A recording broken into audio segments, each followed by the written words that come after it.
अस्सलाम वालेकुम रहमतुल्लाहि व बरकातुहू। एक आदमी ने अपनी पूरी ज़िंदगी में एक भी नमाज नहीं पढ़ी।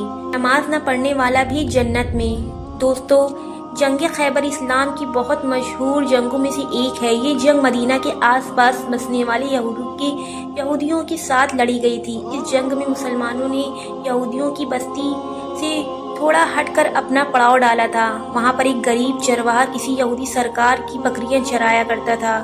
जब उस चरवाहे ने देखा कि मुसलमानों के नबी यहाँ अपने लश्कर के साथ मौजूद हैं, तो उसके दिल में हुजूर अकरम सल्लल्लाहु अलैहि वसल्लम से मिलने की ख्वाहिश पैदा हुई। वो देखना चाहता था कि आखिर मुसलमान कैसे होते हैं, क्या करते हैं, क्या खाते हैं और क्या पीते हैं और कैसे इबादतें करते हैं।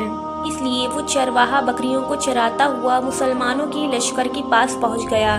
जब वो मुसलमानों के लश्कर के पास पहुंचा तो उसने सहाबा किराम से पूछा कि आखिर तुम्हारे सरदार कौन हैं और इस वक्त वो कहाँ हैं। तो मुसलमानों ने उस चरवाहे को बताया कि हमारे सरदार हुजूर अकरम सल्लल्लाहु अलैहि वसल्लम हैं।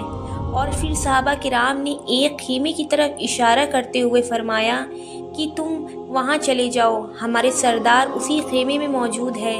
जब चरवाहे ने खेमे की तरफ देखा तो वो बहुत हैरान हुआ, क्योंकि हुजूर अकरम सल्लल्लाहु अलैहि वसल्लम का वो खेमा बहुत ही सादा सा था।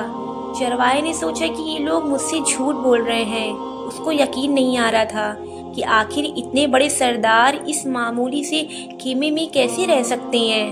वो तो बड़ी शान शौकत और ठाट बाट से रहते होंगे। लेकिन जब वो खेमे के पास गया तो उसने देखा कि वो खेमा खजूर के पत्तों से तैयार किया गया था। फिर वो चरवाहा हुजूर अकरम सल्लल्लाहु अलैहि वसल्लम से मिलने के लिए खेमे के अंदर दाखिल हो गया। उसने हुजूर सल्लल्लाहु अलैहि वसल्लम से पूछा, ऐ मुसलमानों के सरदार, आप किस चीज़ की दावत देते हैं? तो हुजूर सल्लल्लाहु अलैहि वसल्लम ने फरमाया कि मैं तुम्हें सिर्फ एक अल्लाह की इबादत करने की दावत देता हूँ, उसके सिवा कोई माबूद नहीं। चरवाहे ने कहा कि सरदार, अगर मैं इस्लाम कबूल कर लूँ तो मेरा मकाम और हैसियत क्या होगी? तो हुजूर सल्लल्लाहु अलैहि वसल्लम ने फरमाया कि इस्लाम कबूल करके तुम हमारे भाई बन जाओगे। हुजूर सल्लल्लाहु अलैहि वसल्लम की ऐसी बात सुनकर वो चरवाहा बहुत हैरान हुआ, क्योंकि उस वक्त दूसरी कौमों में गरीब लोगों की कोई इज्जत नहीं हुआ करती थी। उसने दिन भर जानवरों की तरह काम लिया जाता था और शाम को बहुत थोड़ा सा खाना देकर उन्हें जंगल में सोने पर मजबूर किया जाता। इसलिए जब हुजूर अकरम सल्लल्लाहु अलैहि वसल्लम ने उस चरवाहे से कहा कि इस्लाम कबूल करके तुम हमारे भाई बन जाओगे, तो वो चरवाहा बहुत हैरान हुआ कि आखिर इतने बड़े सरदार का मैं एक गरीब चरवाहा भाई कैसे बन सकता हूँ। तो वो कहने लगा कि क्या आप मुझसे सच कह रहे हैं? मैं तो एक गरीब और काले रंग का आदमी हूँ, आप इतने बड़े सरदार हैं, तो आप मेरे जैसे गरीब इंसान को कैसे भाई बनाएंगे? हुजूर सल्लल्लाहु अलैहि वसल्लम ने फरमाया कि हाँ, ऐसा ही होगा। हुजूर सल्लल्लाहु अलैहि वसल्लम की बातें सुनकर उस चरवाहे ने फौरन कलमा पढ़ लिया। मुसलमान होने के बाद उसने अर्ज किया, अल्लाह के रसूल, अब मेरे लिए क्या हुक्म है? तो हुजूर सल्लल्लाहु अलैहि वसल्लम ने फरमाया कि तुम ऐसे वक्त में ईमान लाए हो, ना अभी नमाज का वक्त है मैं तुमको नमाज का हुक्म दूं, और ना ही रमज़ान का महीना है जो मैं तुमको रोज़े रखने को कहूं, बल्कि इस मौके पर तो सिर्फ जिहाद के लिए तैयारी हो रही है, इसलिए तुम भी जिहाद में शामिल होकर मुसलमानों का साथ दो। हुजूर सल्लल्लाहु अलैहि वसल्लम के कहने पर वो चरवाहा मुसलमानों के साथ जिहाद में शामिल हो गया। उस चरवाहे ने हुजूर सल्लल्लाहु अलैहि वसल्लम से आकर कहा, ऐ अल्लाह के रसूल, क्या आप इस बात की जमानत लेते हैं कि अगर मैं जिहाद करते करते शहीद हो गया तो अल्लाह ताला मेरे सारे गुनाहों को माफ़ कर देंगे?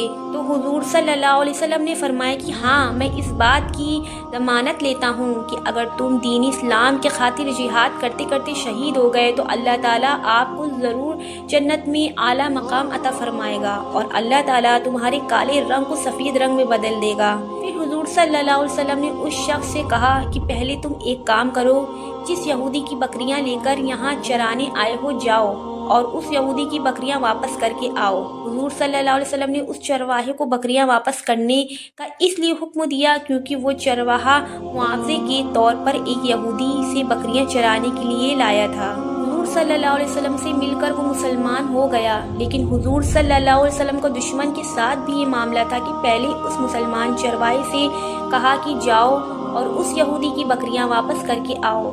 चुनांचे वो मुसलमान चरवाहा जल्दी से उस यहूदी को उसकी बकरियां वापस करके आ गया और फिर जिहाद में शामिल होकर शहीद हो गया। जब जंग खत्म हुई तो हुजूर सल्लल्लाहु अलैहि वसल्लम ने सहाबा किराम को एक जगह जमा होते देखा तो उसकी वजह मालूम हुआ। तो सहाबा किराम ने अर्ज किया, अल्लाह के रसूल, इस जंग में हम मुसलमानों की तरफ से एक ऐसा इंसान भी शहीद हुआ है जिसे हमने कोई भी नहीं जानता। जब सहाबा किराम के बताने पर हुजूर सल्लल्लाहु अलैहि वसल्लम ने उस चरवाहे की लाश को जाकर देखा तो हुजूर सल्लल्लाहु अलैहि वसल्लम ने सहाबा किराम को बताया कि हाँ, तुम सही कहते हो कि इस शख्स को तुम में से कोई भी नहीं जानता, लेकिन मैं इसे जानता हूँ। ये वो अल्लाह का नेक बंदा है कि जिसने अपनी ज़िंदगी में ना तो कोई नमाज पढ़ी और ना ही रोज़ा रखा, लेकिन इसकी ज़मानत मैं खुद लेता हूँ कि अल्लाह ताला इसे जन्नत में दाखिल फरमाएगा। इस पर दोज़ख हराम है और मैं देख रहा हूँ कि फरिश्ते इसे गुस्ल दे रहे हैं। दोस्तों, आप अंदाज़ा लगाएं कि अल्लाह ताला ने इस चरवाहे को थोड़े से वक्त में जहन्नम वाली ज़िंदगी से निकाल कर जन्नत वाली ज़िंदगी में शामिल कर दिया। ना उसने अपनी ज़िंदगी में एक नमाज पढ़ी, ना रोज़ा रखा, ना कभी ज़कात दी और ना ही कभी काबे का तवाफ़ किया, लेकिन फिर भी अल्लाह के रसूल ने फरमाया कि ये बंदा जन्नत में जाएगा क्योंकि अल्लाह की राह में लड़ते लड़ते शहीद हुआ है। हुजूर सल्लल्लाहु अलैहि वसल्लम की हदीस है कि तमाम अमल का दारोमदार उसके खात्मे पर होता है। अगर खात्मे के वक्त नियत अच्छी हुई तो जन्नत मिलेगी और अगर नियत बुरी हुई तो जहन्नम मिलेगी। हमें हदीस व कुरान में बहुत सी ऐसी मिसालें मिल जाती हैं। कई लोग सारी ज़िंदगी अल्लाह के नाफरमान रहे, लेकिन मौत के कुछ वक्त पहले ईमान कबूल करके जन्नत में जाने के हकदार बने, और बहुत से लोग सारी ज़िंदगी अल्लाह की इबादत करते रहे लेकिन मौत के वक्त नाफरमान बन गए। इसलिए हमेशा अल्लाह से डरते रहना चाहिए और अल्लाह से दुआ करते रहना चाहिए कि हमारा खात्मा ईमान के साथ हो। प्यारे दोस्तों, उम्मीद करती हूँ कि आज की वीडियो आपको पसंद आई होगी। वीडियो पसंद आई हो तो लाइक करके चैनल को सब्सक्राइब कर लें और जाते जाते एक प्यारा सा कमेंट्स करके ज़रूर बताना कि आपको ये वीडियो कैसी लगी। मिलते हैं नेक्स्ट वीडियोस में। अल्लाह हाफिज़।